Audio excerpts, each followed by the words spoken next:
Oke, jadi kalian juga mungkin udah belajar nih dari kemarin ilmu ekonomi, kemudian nanti mikroekonomi semester 2, kemudian sekarang kita belajar di mikroekonomi Islam.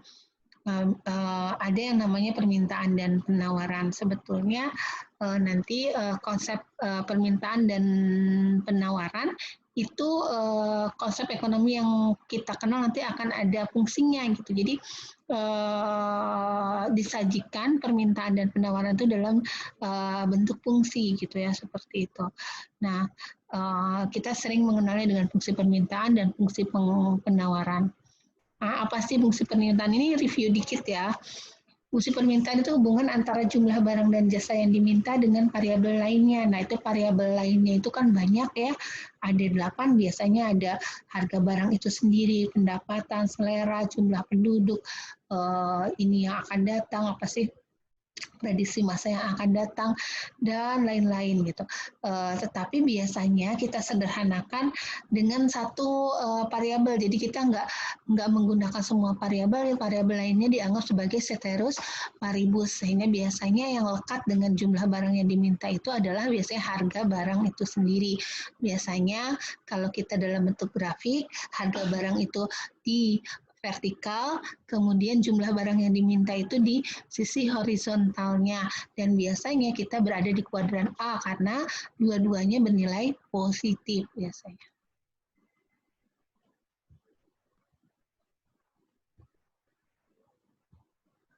Nah, fungsi permintaan khusus umumnya seperti ini, KIDE sama dengan fungsi dari harga barang itu sendiri, harga barang lain, pendapatan, dan lain-lain.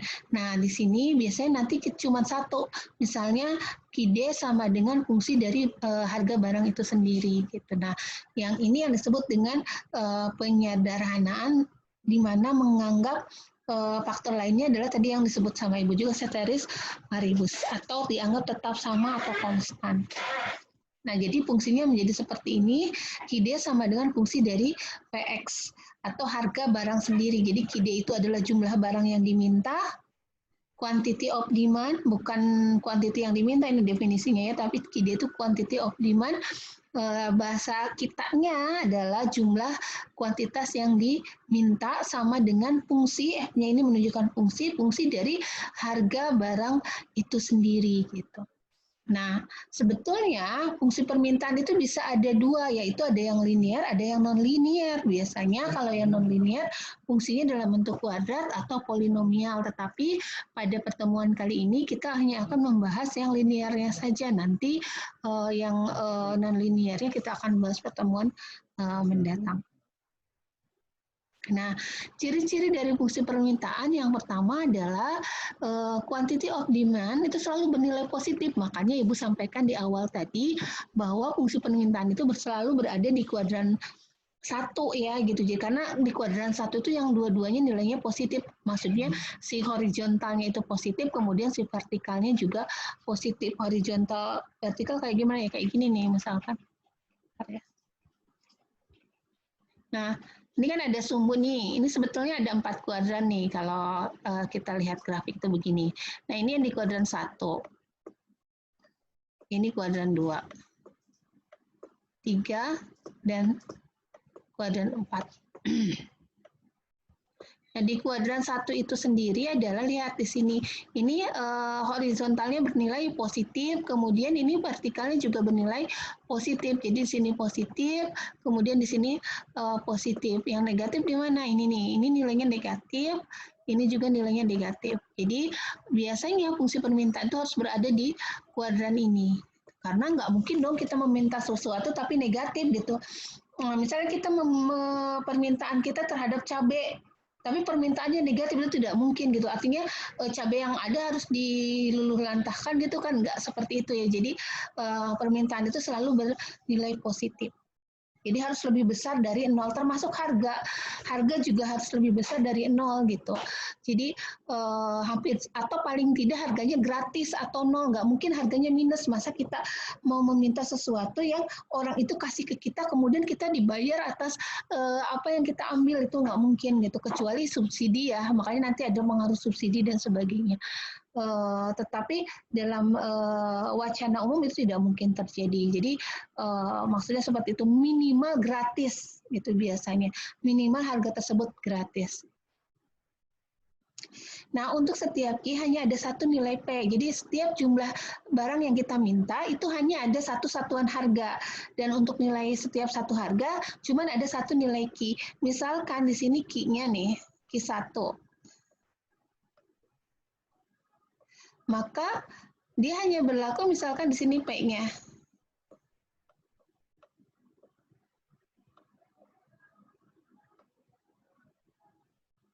Nah, sehingga pada satu Q itu cuma ada satu P. Begitupun di P-nya ketika ada P tertentu dia hanya ada satu Q. Nah, untuk fungsi permintaan itu sendiri, grafiknya itu monoton gini, menurun ke bawah gitu. Garisnya seperti ini nih. Nah, begini, monoton ke bawah. Nah, itu untuk fungsi permintaan. Turun dari kiri ke kanan, dia menurun. Kenapa? Karena seingat sama dengan hukum permintaannya, di mana semakin tinggi harga, maka semakin kecil jumlah yang diminta. Sebaiknya semakin rendah harga, maka semakin tinggi jumlah yang akan diminta. Kayak gimana? Misalkan begini yang paling gampang. Misalkan kalian suka banget sama suka banget sama buah dukuh misalkan. Kalau misalnya harga dukuhnya itu sekilonya 50.000, tentunya kita nggak jadi beli kan karena uang kita pas-pasan gitu. Jadi semakin sebaliknya kalau harga dukuhnya cuma 5.000 rupiah, kita bisa beli 2 kilo atau 3 kilo. Nah, itu yang menunjukkan bahwa si permintaan itu kalau harganya tinggi, maka jumlah yang diminta akan semakin sedikit. Tapi kalau sebaliknya, jumlahnya harganya rendah atau murah, maka jumlah yang diminta akan semakin banyak. Itu berlaku hampir kepada semua barang dan jasa, kecuali nanti ada yang pengecualian yang kalian sudah pelajari sebelumnya. Nah, model fungsi permintaan ini dia akan bernilai negatif. Ini nilainya negatif. Kenapa nilainya negatif yang tadi Ibu sampaikan? Dia berbanding terbalik itu antara jumlah yang diminta dengan harga, karena berbalik, jadi dia nilainya negatif. Kalau harga tadi yang harganya tinggi, si jumlah yang diminta sedikit. Sebaliknya kalau jumlah yang diminta banyak, berarti harganya akan mahal atau tinggi. Itu yang kenapa akhirnya di kurva permintaan itu modelnya dia atau notasinya negatif.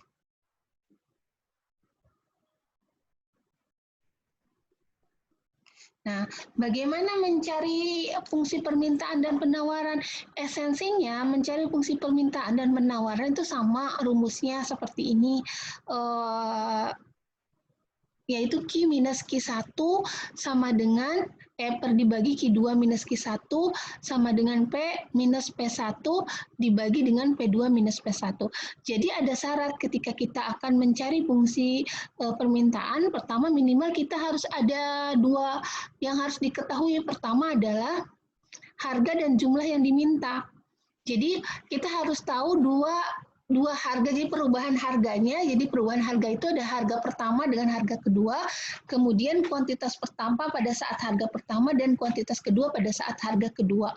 Contohnya apa? Kita pengen bikin nih model permintaan bawang. Nah, yang butuh kita tahu untuk bikin model linear dari permintaan bawang itu cuman misalkan harga bawang minggu ini berapa?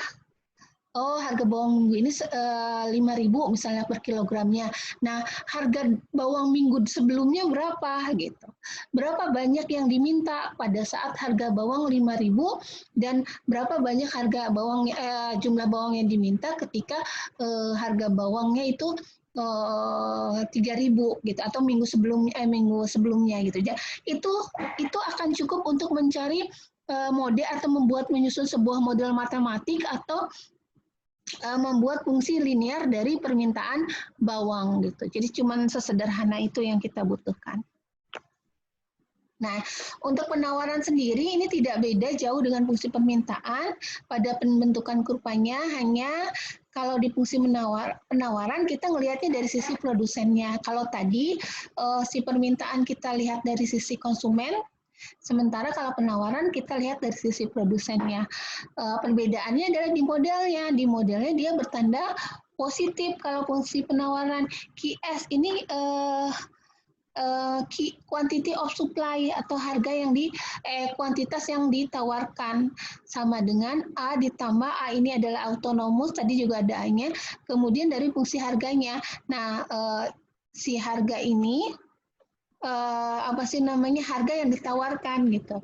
Nah, sehingga nanti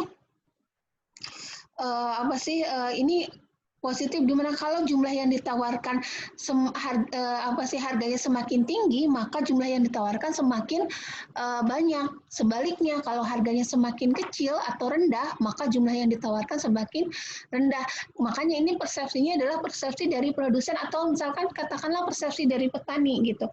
Kalau misalnya petani lihat harga cabai di pasar mahal, dia tentunya akan menanam cabai, artinya dia akan menawarkan jumlah cabai yang banyak. Tetapi sebaliknya, kalau misalnya harga cabainya ternyata murah, sekilo cuma 2.000, pada nggak mau nanam cabai, maka dia jumlah yang ditawarkan akan sedikit gitu.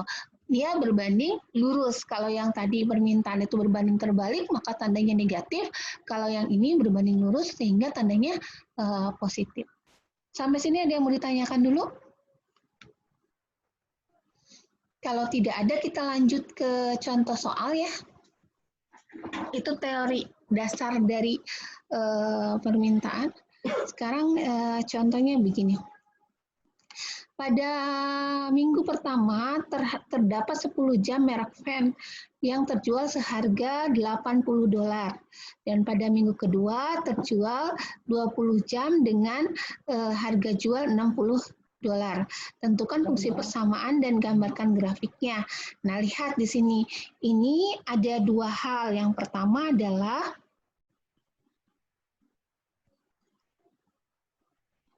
yang harus kita perhatikan adalah di sini ada Q1 10 yang kejual. Berarti apa? Kalau 10 menunjukkan apa? Menunjukkan kuantitas. Jadi banyaknya yang dijual. Jadi minggu pertama mampu dijual 10 jam. Sehingga ini menunjukkan bahwa Q1-nya sama dengan 10. Penting sekali kita mengetahui yang diketahuinya itu apa gitu. Jadi dasar dari kita bisa mengerjakan sesuatu ya harusnya kita tahu dulu apa yang diketahuinya. Setelah itu baru kita nanti masuk ke rumus atau bagaimana melanjutkan pekerjaannya. Nah, ingat kemudian yang kedua diketahuinya apa? Ini harga jualnya. Harga jual pada saat minggu pertama. Harga jual pada saat minggu pertama adalah berapa? 80, sehingga karena ini sama-sama Q1 sehingga P1-nya adalah 80. Selanjutnya di minggu kedua terjual 20 jam dengan harga 60. Berarti ini Q2 sama dengan 20, kemudian P2-nya sama dengan $60. Sampai sini ada yang mau ditanyakan? Jelas ya? Gampang kan? Cukup? Tidak ada yang ditanyakan? Jelas? Insya Allah jelas, Bu. Oke, kita lanjut ya. Nah, selanjutnya kita tinggal ngapain? Kita tinggal masukkan ke rumus dari bagaimana kita menentukan fungsi tersebut. Nah, misal ini, rumusnya adalah Q minus Q1 sama dengan, per Q2 minus Q1 sama dengan P minus P1 dibagi P2 minus P1. Nah, tadi Q1-nya berapa? 10 kita masukkan ke sini. 10 ini Q1-nya di sini. Q2 ini kebalik juga nggak ada masalah sih sebenarnya. 20 minus harusnya 20 minus 10 jadi 10. Kemudian P minus 80. Kemudian ini terbalik, Bu, itu kan Q1 duluan. Nggak apa-apa selama yang di sini juga kebaliknya sama ya. Kecuali kalau misalnya ini 10 minus 20, yang ini 60 minus 80. Jadi nggak boleh kayak begitu. Jadi harusnya kalau mau kebalik dua-duanya gitu. Ya. Jadi kalau misalnya ini kan saya simpannya di sini Q1 dulu ya. Q1. Di sini juga Q1 dulu nih. Nah, Kalau misalnya boleh, ini kan di rumusnya Q2 ya, boleh sih di sini Q2, tetapi nanti kalau di sini juga harus Q2 minus Q1 gitu. Sama. Oke, selanjutnya kita operasionalkan Q minus 10 tetap, kemudian 10 minus 20 sama dengan minus 10. Kemudian di sini P minus 80, 80 kurangi 60 adalah 20. Selanjutnya kita apa? Kita kali terbalik. Ini dikalikan dengan ini. Ingat, pengaliannya harus dalam kurung. Jadi semua terkalikan. Yang ini dikalikan dengan ini juga sama. Ini kita kayak dalam huruf. Sehingga nih, 20 dikali Q, nih 20 saya kasih nambah out-outan. Ada warna yang berbeda nggak?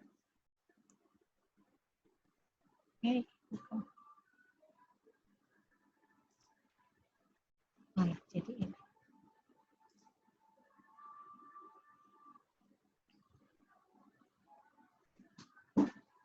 Nggak ada warna lain. Nah, oke. Nah, ini 20 dikali Q sama dengan 20 Q. Ke sini ya, nih lihat nih. Kemudian 20 dikali minus 10 sama dengan minus 200. Ke sini. Kemudian ini minus 10 dikali P, jadi min 10P di sini nih.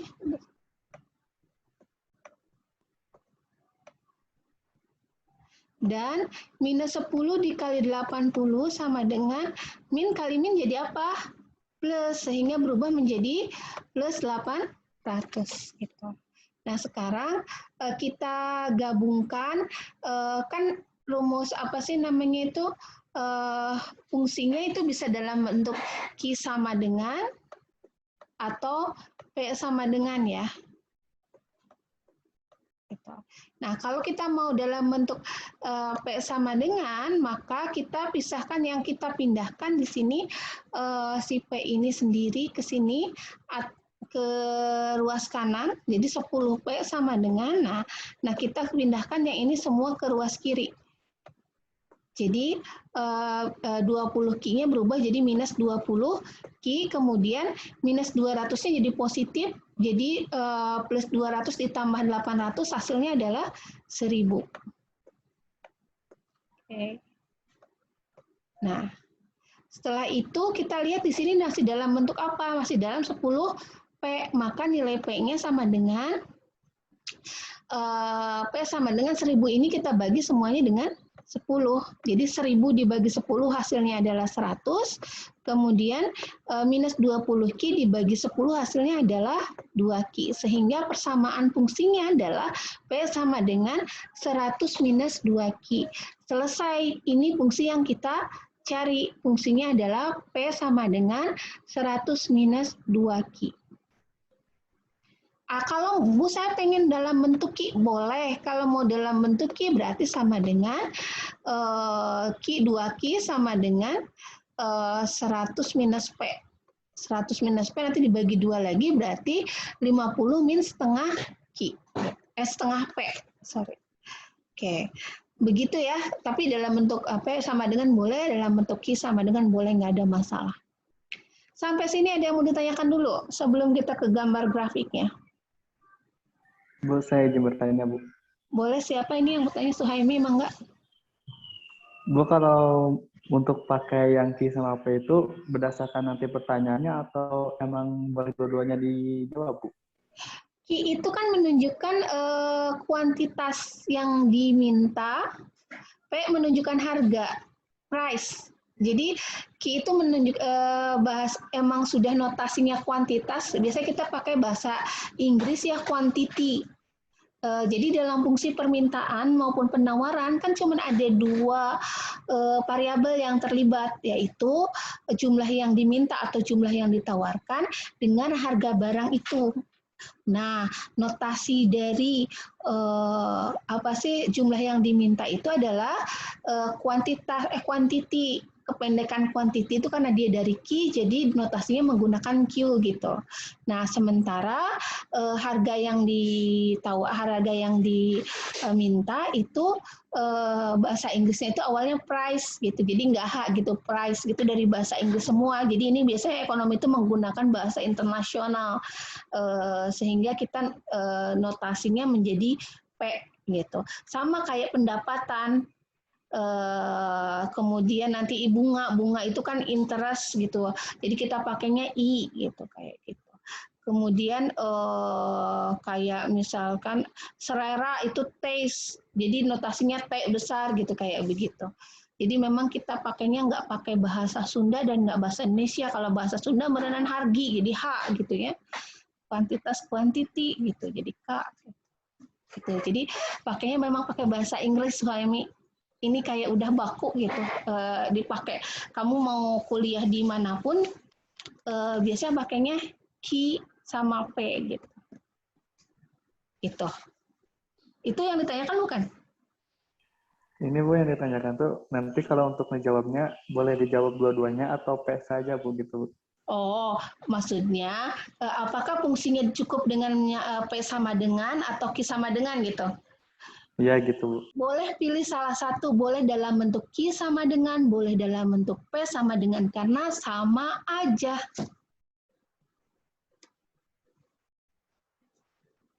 Paham ya? Ya Bu, baik Bu. Salah satu saja, gak usah dua-duanya, karena esensinya sama aja. Oke. Ada lagi yang mau ditanyakan? Tidak ada, saya lanjut ya. Nanti kalau ada yang nggak ngerti langsung aja nanya ya. Nah, selanjutnya kan diminta gambarkan grafiknya. Nah, gimana cara gambar grafiknya? Ya nggak gimana-gimana sih, gampang aja.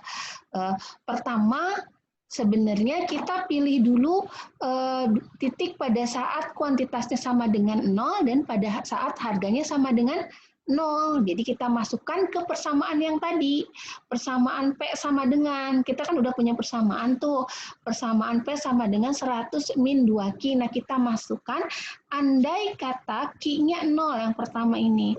Kalau Q-nya 0 berapa sih nilai P-nya? Nah, kalau Q-nya 0 ternyata kita masukkan ke sini 2 kali 0 berapa? 0 ya, 100 kurangi 0 ya 0, berarti P-nya 0. Jadi pada saat kuantitinya 0, maka P-nya 100. Artinya apa? Kalau Q0 itu berarti tidak ada yang minta. Tidak ada yang minta itu maksudnya apa? Nggak ada yang mau beli gitu. Artinya itu harga tertinggi barang tersebut. Harga tertinggi di mana orang tidak akan mau beli lagi gitu. Nah itu, jadi kalau ditanyakan berapa harga tertinggi yang orang tidak akan membeli gitu, atau harga tertinggi dari produk tersebut ya 100 gitu, karena pada saat ini tidak ada yang meminta gitu. Artinya permintaan akan 0 gitu, kayak jumlah yang diminta sama dengan 0.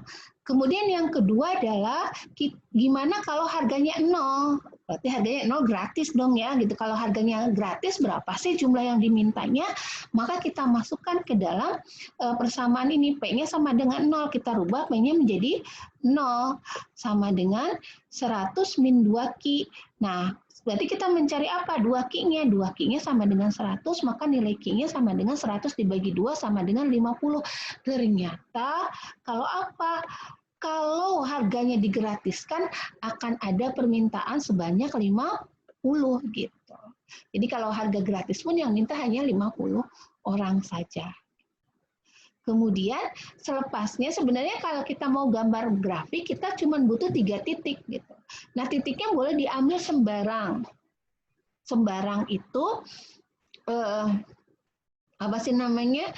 Tetapi yang rasional ya gitu, jangan bikin sembarang satu.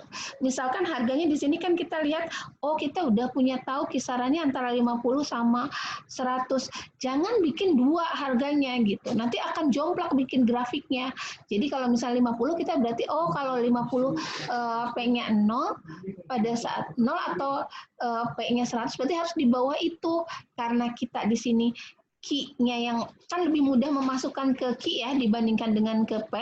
Kalau ke Q kan tinggal dikalikan saja, sehingga kita carinya yang di Q-nya aja nih. Q-nya kisaran 50, kalau dia pesan 50 berarti 0. Berarti kita nggak boleh nih bikin angka sebarang untuk grafiknya itu 70 karena nilainya pasti negatif kan?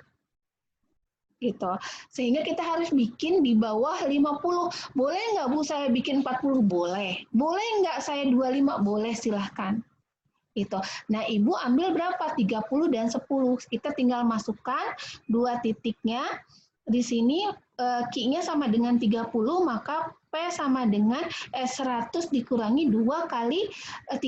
2 kali 30 hasilnya berapa? 60. Berarti 100 dibagi 60, dikurangi 60 sama dengan 40. Maka P-nya 40. Jadi pada saat kuantitas yang diminta 30, maka harganya ada pada saat itu berarti 40. Atau pada saat harganya 40, jumlah yang diminta adalah 30. Selanjutnya, pada saat ini Q-nya, maksudnya Q-nya 10 ya, ini bukan 40, sorry typo. Q sama dengan 10, maka P sama dengan 100 dikurangi 2 kali 10, yaitu 20.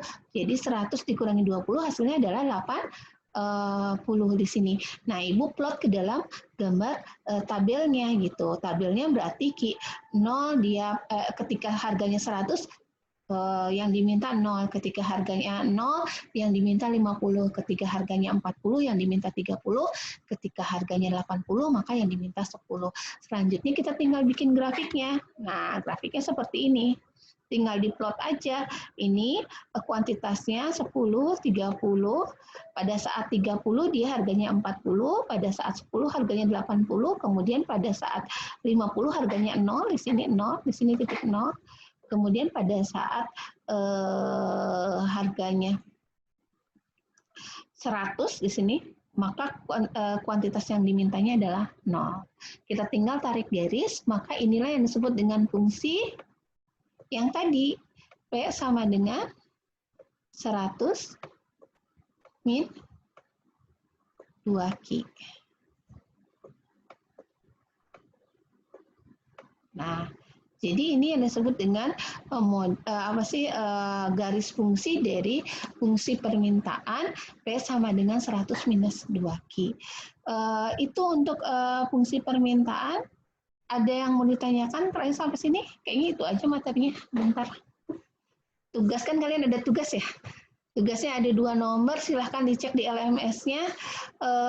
Kalau yang udah ada akses di LMS-nya, tolong di-share di grupnya. Khawatirnya ada teman yang nggak bisa buka LMS-nya, jadi tolong salah satu mahasiswa sharing link Google Form yang ada di LMS-nya ke grup ya.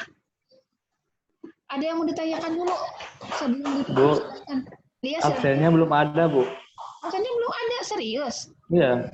Iya, Bu, nggak bisa absennya, Bu. 11.40, Bu, di situnya. Oh, gitu. Terus barusan juga saya buka link linknya masih dikunci, Bu. Masa? Link Google Form-nya? Iya, Bu, masih dikunci. Oh, iya, harus udah. minta perizinan dulu. Masa? Padahal udah dibuka lah. Ya, oke, nanti dibenerin. Terkait kuliahnya ada yang mau ditanyakan nggak? Cukup ya? Jelas? Jelas kan? Kalau jelas nanti saya akan perbaikin dulu LMS-nya. Oh, mau ke bawah ya? Bentar. Kalau jelas, Ibu tutup dulu ya kuliahnya. Selanjutnya nanti Ibu kirimkan di grup link sama absensinya kalau udah bisa ya. Oke, terima kasih banyak. Kalau nggak ada yang ditanyakan, kita tutup dengan baca hamdalah. Alhamdulillahirrabbilalamin dan doa kafaratul majlis. Subhanakallahumma wa bihamdika asyhadu an la ilaha illa anta astaghfiruka wa atubu ilaik. Assalamualaikum warahmatullahi wabarakatuh. Ini nanti akan Ibu record, kemudian akan Ibu share lagi di grupnya ya nanti. Buat kalian belajar. Oke, terima kasih banyak sekali lagi. Alhamdulillah, makasih udah menunggu. Terima kasih banyak. Assalamualaikum warahmatullahi wabarakatuh. Waalaikumsalam warahmatullahi wabarakatuh. Terima kasih, Bu. Ya, sama-sama.